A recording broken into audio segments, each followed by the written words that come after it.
என்னங்கய்யா இன்னும் இந்த ஊரை பத்தி தெரிஞ்சுக்கலையா? ஐயா இது 1 வருஷம் 2 வருஷம் இல்ல 200 வருஷம் சங்கதி.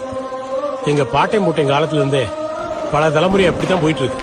பூமி ஆண்ட பரம்பரையின் பூலோகமே சொல்லுமடா, வீர ரோஷம் 2 எங்க பரம்பரை சொத்து கேளுங்கடா.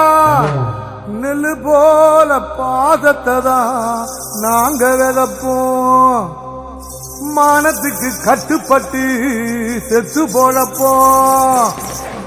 வேலு கம்பு வீச்சருவா எங்க சாமிடா, எங்க குலசாமி போ